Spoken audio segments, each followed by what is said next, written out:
পদত্যাগ করে তাহলে ডোনাল্ড ট্রাম্পকে বাংলাদেশের প্রধান উপদেষ্টা বানায় দেন। হয় নাকি এগুলো?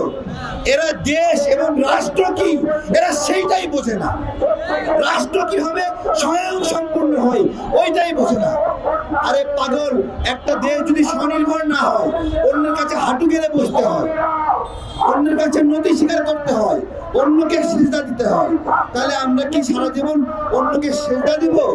আমরা কি ভারতের কোল থেকে এই দেশকে উদ্ধার করছি আমেরিকার হাতে দেওয়ার জন্য, চায়নার হাতে দেওয়ার জন্য? আমরা কোনো বিদেশি আগ্রাসন মানব না। আজকে জাতীয় নাগরিক জোটের পক্ষ থেকে আমরা বলছি, এই বন্দর নিয়ে আমরা লিফলেট কার্যক্রম করব। আজকে ট্রায়াল হইল, অল্প কিছু মানুষ এখানে বসছি, সারা বাংলাদেশে দরকার হলে আমরা হরতাল এবং অবরোধ দিব, হরতাল এবং অবরোধ দিব। তারপরেও ডক্টর ইউনূসকে এই বন্দর বিদেশিদের হাতে দেব না। আমরা বুঝতে পেরেছি 2 দিন পরে ক্ষমতা ছাড়বে, যাওয়ার আগে আজীবন কমিশন পাওয়ার ব্যবস্থা করে যাচ্ছে।